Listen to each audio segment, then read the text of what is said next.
Vámonos con información de salud. Es un gusto para mí recibir, como cada lunes, a nuestros amigos de Hospital Cima. El día de hoy nos acompaña el doctor Juan Antonio García Alcántara, quien es cardiólogo intervencionista en Hospital Cima. Doctor, bienvenido, un gusto. Karen, muchas gracias por la invitación. Con información sumamente importante esto, pues en torno a nuestra salud, ¿no? Sí. Hemos platicado de factores de riesgo de diferentes enfermedades, pero hablando específicamente de enfermedades cardiovasculares, ¿qué es un factor de riesgo? Sí.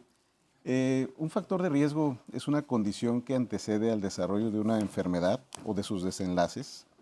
Esta condición naturalmente tiene una correlación estadística. Ello nos puede ayudar a predecir que estas circunstancias ocurran. Y finalmente algo muy importante es que tiene un efecto de causa. O sea, estas condiciones lo que me quiere decir es que cuando están presentes y la persona se expone a lo largo del tiempo ante ellos, es muy probable que la persona va a desarrollar estas consecuencias que al final del día son las que van a traer los daños. Y pueden ser varias. En ese Sí. sentido, ¿cuáles son los diferentes factores de riesgo que van asociados a una enfermedad cardiovascular? En general, las distintas organizaciones se han encargado de clasificarlos, por ejemplo, en no modificables o modificables. A grosso modo, o en este sentido, lo que podemos decir es que los no modificables, por ejemplo, son el género biológico, la edad que tiene la persona y la herencia. Los modificables son todos aquellos en los que podemos incidir, por ejemplo, el sobrepeso, la obesidad, la actividad física o sedentarismo, condiciones ya o enfermedades tales como la hipertensión, la diabetes, el colesterol alto, el fumar, son circunstancias en las que podemos incidir. Y finalmente se vienen agregando nuevos factores o factores emergentes. En este tipo de circunstancias ocurren ciertos procesos infecciosos. Recientemente tuvimos el COVID, por ejemplo. Siempre han coexistido con nosotros diferentes patógenos que favorecen también el desarrollo de enfermedad cardíaca.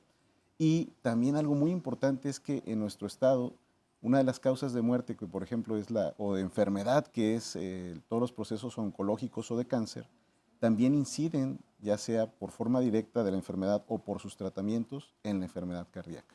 Ok, y ahora estamos hablando de que estos factores de riesgo desencadenan esta parte, ¿no? Sí. Siempre platicamos, doctor, y me gusta mucho esta frase en lo personal, que la mejor medicina, pues, es la prevención. Sí. Pero ¿cómo podemos prevenir, sobre todo, alguna enfermedad cardiovascular? Sí.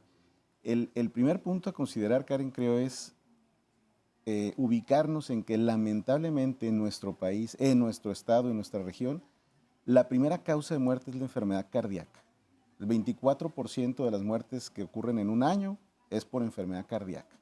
Si nosotros no nos centramos en ese escenario y de ahí empezamos a desmenuzar todo lo que tenemos que hacer para no llegar a esos eventos, debemos de considerar tres grandes olas o tres grandes oleadas. La primera es la de los factores de riesgo. Entonces, la hipertensión, la diabetes, el colesterol alto, el sedentarismo, la obesidad, el tabaquismo, todo eso nos va a llevar a desarrollar ciertas condiciones de la segunda ola. La segunda ola es el daño ya sobre los sistemas. Infarto al corazón, infarto cerebrovascular, enfermedad de la circulación periférica, daño de los riñones que lleven a diálisis, hemodiálisis o finalmente trasplante renal. Y la tercera ola, lamentablemente, es todas aquellas personas que van a dos grandes circunstancias, o que mueren por estas condiciones o que tienen las consecuencias de deterioro de todo esto y los daños incapacitantes que ello conlleva, sobre todo lo que conocemos como falla cardíaca. Entonces, ¿cómo prevenirlo? Primariamente tenemos que saber que a partir de cierta edad tenemos que empezarnos a revisar. En nuestra región debería de ser a partir de los 40 años. Si queremos nosotros empezar alguna rutina de ejercicio, antes de empezar esa rutina de ejercicio, ir a una evaluación médica, es muy importante tres frentes que creo que son fundamentales. El frente personal o la conciencia personal, naturalmente el frente de lo que es el Estado y finalmente el frente de lo que va a ser el equipo médico. A la par de ello, debemos de tomar conciencia de nuestras cuestiones como la nutrición, que es muy importante, el control periódico con los medicamentos que se vayan a hacer o las intervenciones que se tengan que hacer. Y finalmente, en las evaluaciones médicas se tomarán decisiones o se propondrán intervenciones para que éstas prevengan o nos anticipemos mucho a que la persona ya tenga un daño. A mí me llama mucho la atención, doctor, que esos focos rojos que nos comparte, nos comenta estos factores de riesgo, pues muchos son de manera silenciosa, es decir, esto del tema del colesterol, HDL, LDL, que van asociados a enfermedades cardiovasculares, realmente no los ponemos como prioridad y Sí. hasta que ya hay alguna consecuencia mucho más grave es cuando acudimos con los médicos, ¿no? Es por eso que hoy en día se le conoce que nos está afectando porque son enfermedades, vamos a llamarlo así, silenciosas. Silenciosas, claro.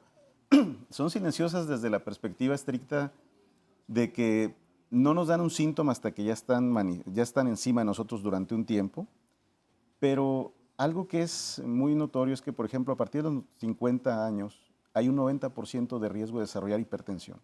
De todas estas condiciones que dije, la que más frecuentemente se encuentra en nuestro medio es la hipertensión, entre un 30 a 42% de prevalencia. ¿Qué quiere decir esto? Que 3 o 4 de cada 10 adultos van a desarrollar hipertensión. Y finalmente la forma de conocerlo es mediante una revisión clínica que te haga la medición de la presión arterial o con aparatos en casa que te ayuden a esto. Otras circunstancias es que si tenemos antecedentes en la familia, tenemos más riesgo de desarrollar al menos 2-1 estas condiciones. Hoy en día la medición bioquímica de marcadores como la glucosa, como el perfil de lípidos, como otras condiciones nos ayudan también a detectar y a precisar estos elementos.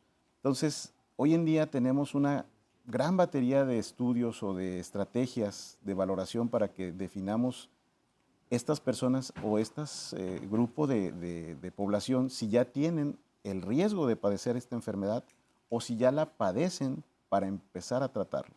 Porque como bien lo mencionas, son condiciones asintomáticas que en general no se definen o no se conocen hasta que se miden. Sin duda alguna y totalmente de acuerdo y sobre todo la importancia de que acudan con los médicos expertos, especialistas. Doctor, muchísimas gracias, Gracias, sobre todo por su tiempo y pues bueno, evidentemente lo pueden encontrar por allá en Sí, Hospital Cima. Así es. Muchísimas gracias y como siempre agradecer a Hospital Cima, por allá encuentran a los mejores profesionales de la salud y sobre todo invitarlo a que ponga su salud como prioridad, no hasta que llegue ya la enfermedad, hay que prevenir.